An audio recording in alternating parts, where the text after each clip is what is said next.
No vídeo de hoje falaremos sobre Copasa, o resultado do segundo trimestre de 21 divulgado pela empresa. Trazendo aqui os destaques do segundo trimestre, a gente observa crescimento tanto na área de água quanto esgoto e chamando atenção principalmente a extensão da rede, que teve um crescimento aí de 10% no último ano.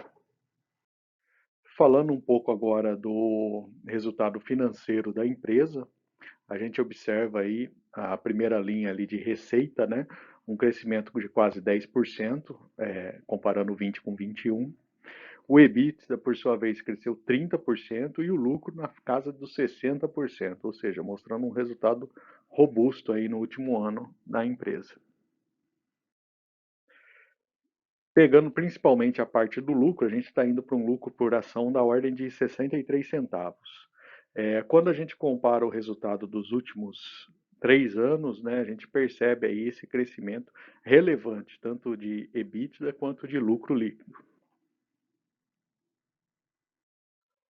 Outro destaque, mas esse do lado negativo, né, se refere à revisão da tarifa, né, que houve, na verdade, uma redução da tarifa aplicada que vai começar agora em agosto de 21. Essa revisão não é positiva para a empresa, né, uma vez que deve afetar os lucros futuros aí. A empresa também anunciou os dividendos, né, em pegando aí o primeiro semestre, né, a gente teve aí 31 centavos por ação de dividendo, que vai dar um dividend yield, só olhando o ano de 21 até agora, de 2,2%. Evidente que a gente tem os resultados do último semestre, que deve compor aí o dividend yield final do ano. Um ponto de preocupação que a gente tem quando a gente fala dessas empresas de saneamento é em relação à crise hídrica que o país está passando. Mas no caso da Copasa, ela inclusive divulgou o nível dos principais reservatórios, né?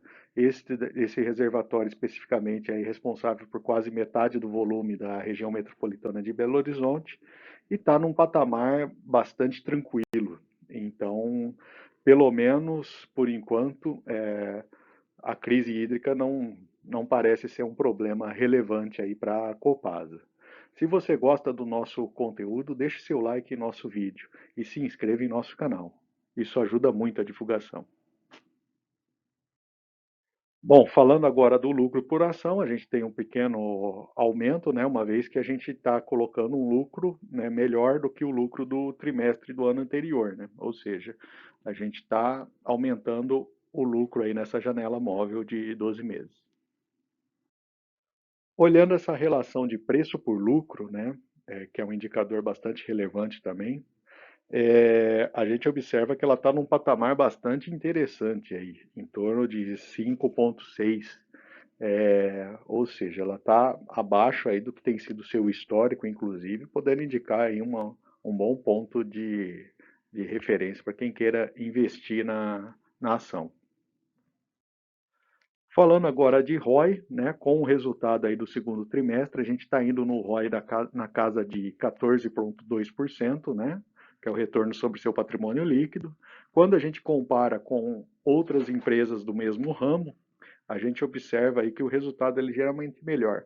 Só que a gente está comparando o Sabesp e Sanepar, por exemplo, com o resultado do primeiro trimestre, já que eles não divulgaram ainda o segundo trimestre. Mas não deixa de ser um resultado positivo para a Copasa.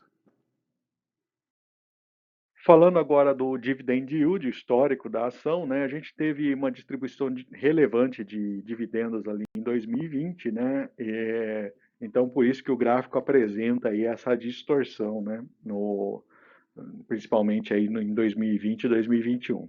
Mas a gente já comentou naquele momento anterior ali sobre o dividendo que a gente tem até o momento no ano de 2021. Vamos olhar agora o valor patrimonial da ação, né? Ele tem um crescimento constante, inclusive o valor do segundo trimestre é ligeiramente maior do que o valor do primeiro. E caso você não tenha visto nosso vídeo com mais detalhes da empresa e falando dos resultados do primeiro trimestre, vamos deixar o link no final do vídeo. Quando a gente olha a relação preço por valor patrimonial, né, ele está num patamar aí abaixo do que tem sido o histórico da empresa, né, indicando que de fato aí, acredito muito que relacionado às notícias de crise hídrica, né, tem penalizado um pouco o preço da ação recentemente. Olhando a dívida agora, né, a gente tem uma dívida sob controle, né? A relação dívida por EBITDA caiu, né, entre 19 e 21, né? E um ponto interessante que a gente deve observar é que em 21, né, essa cor azul mais escura aí do gráfico, em moeda estrangeira houve uma redução, o que é interessante também que evita a exposição da empresa a variações de câmbio muito forte. Por fim, falando do preço da ação, ela está sendo negociada em torno de R$ 14, né, o que leva ao dividend yield, né, considerando aqueles resultados, valores altos pagos de dividendo no ano de 2020, né, está chegando a 20%. Dificilmente a gente repete esse resultado, né, mesmo com um lucro bem positivo, né, de qualquer forma é esperado assim um bom nível de dividendos ainda esse ano. As estimativas, né, ainda prevêem um crescimento de 36% aí, né? São estimativas dos analistas de mercado, né? Então, é esperado, né? Lembrando que isso não é garantia nenhuma de valorização da empresa, né? E por fim, a gente calcula o valor intrínseco da ação, né? Uma busca aí pelo valor justo, né? Tentar estimar pela fórmula de Graham. A gente observa aí um valor de R$ 31,97, com base nesses últimos resultados. Ou seja, a gente tem aí a ação sendo negociada praticamente aí 50% desse valor justo. E por fim, vamos falar aí dos aspectos positivos que podem levar a crescimento do valor da ação e dos aspectos negativos, né? Do lado positivo, a gente tem um crescimento consistente do lucro nos últimos 3 anos. As relações de preço estão em patamares interessantes, né? Preço por lucro, preço por valor patrimonial e valor intrínseco. A melhora do ROI da empresa, né? E é o melhor ROI em relação a outras empresas, né?